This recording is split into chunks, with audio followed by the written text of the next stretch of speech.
आत्माओं को मेरा नमस्कार। क्या बौद्ध धर्म अपनाने से आपको गौतम बुद्ध की तरह ब्रह्म ज्ञान यानी आत्मबोध आपको हो जाएगा, जिसे ब्रह्म ज्ञान कहा जाता है? अगर ऐसा है तो क्या गौतम बुद्ध के पहले से बौद्ध धर्म था कि उनके जाने के बाद उनके अनुयायियों ने बौद्ध धर्म अपना लिया, एक नाम दे दिया गया कि बौद्ध धर्म? और अगर बौद्ध धर्म से ही ज्ञान उपलब्ध होता, ब्रह्म ज्ञान, तो यही संदेश बुद्ध आपको देते। बुद्ध आपको यही संदेश देते कि आप बौद्ध धर्म अपनाइए। लेकिन अगर आप उनके जीवन काल को जाके देखें, उनको आप पढ़ें, उनके जीवनी उनकी पढ़ें, उनके बारे में पढ़ें, तो आपको पता लगेगा कि कई साल गुरुओं की शरण में रहने के बावजूद जैसा जैसा उनको गुरुओं ने बताया वैसा वैसा उन्होंने किया। कई साल तक वो भटके, लेकिन उन्हें कोई ज्ञान प्राप्त नहीं हुआ। और ज्ञान जब उनको प्राप्त हुआ तो मात्र 8 दिन के अंदर उनको ज्ञान प्राप्त हो गया, जब वो एकांत एक पेड़ के नीचे स्वयं के साथ बैठ गए। उसके बाद ही उनको ज्ञान प्राप्त हो पाया। अन्यथा ऐसे ही अगर वो लगे रहते तो वो ज्ञान को उपलब्ध नहीं कर पाते।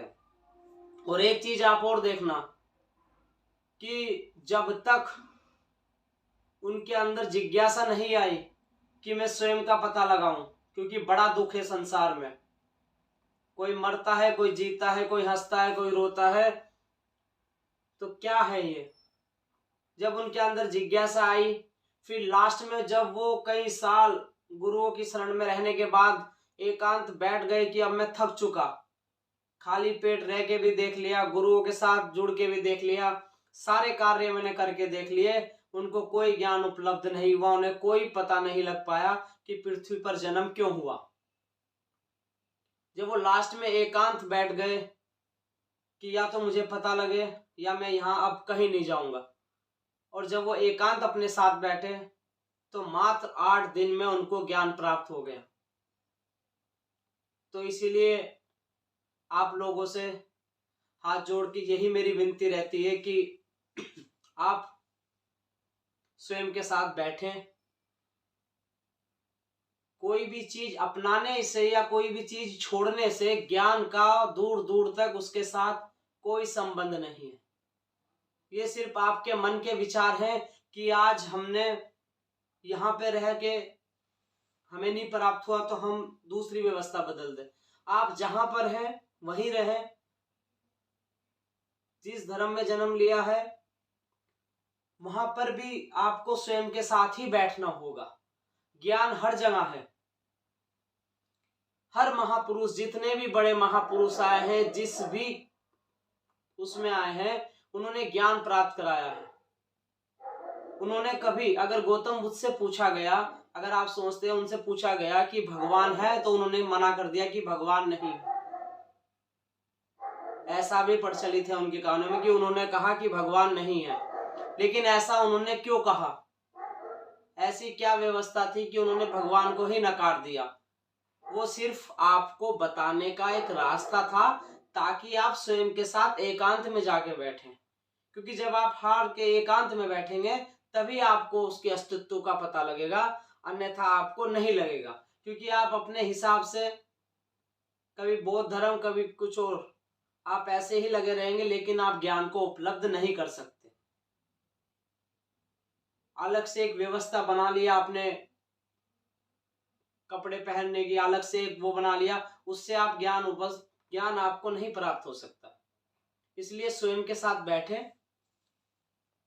और अगर बड़े महापुरुषों का आप जीवन देखें तो सबने एक ही संदेश दिया है कि बिना दृष्टा होए आप ज्ञान उपलब्ध नहीं कर सकते। उसी का रास्ता है कि ध्यान में अगर बैठेंगे तो ज्यादा चांस है आप दृष्टा हो जाएं।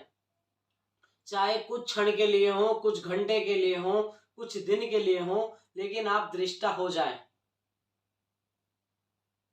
इसकी दूसरी विधि है कि आप हर टाइम होश में आ रहे, लेकिन वो इतना आसान नहीं है। तो इसलिए ध्यान बताया गया है कि कुछ टाइम आप ध्यान में बैठे तो आपको ज्ञान उपलब्ध हो सके, दृष्टा आप हो सके, उसके बाद ही आपको ज्ञान उपलब्ध होगा, अन्यथा आप ऐसे ही रहेंगे कि इस धर्म कभी उस धर्म। धर्म का कोई मतलब नहीं है, वो अपनी जगह सब सही है, हर चीज अपनी जगह सही है। आपको सिर्फ मानवता और आपके अंदर जो बैठी चैतन्य है वहां तक पहुंचना है, अन्यथा आप ऐसे ही भ्रमित रहेंगे, कभी उन गुरुओं के पास कभी उन गुरुओं के पास। आज ये बदल दिया, कल वो बदल दिया। सत्य तो सत्य ही रहेगा जो आपके अंदर छुपा है। जितने विचार हैं वो मन यानी माया। अगर बौद्ध धर्म अपनाने से ही होता तो सब ज्ञानी हो जाते। जब तक स्वयं के साथ नहीं बैठेंगे आप ज्ञान उपलब्ध नहीं कर सकते। यही बुद्ध आपको समझाने की कोशिश कर रहे हैं। लेकिन आपको उनको पढ़ के समझ में नहीं आ रहा है तो फिर बुद्ध क्या करें। इसलिए स्वयं के साथ बैठें, ध्यान केंद्रित करें, और सबसे आसान विधि है अपनी सांसों पे ध्यान केंद्रित करें, जो आपके साथ स्वयं जाएगी। जब तक शरीर में है तो आप उसे जान सकते हैं, जैसे ही आप शरीर से बाहर आए तो माया का काम खत्म हो जाता है, फिर दोबारा नए रास्ते से माया का काम शुरू हो जाता है।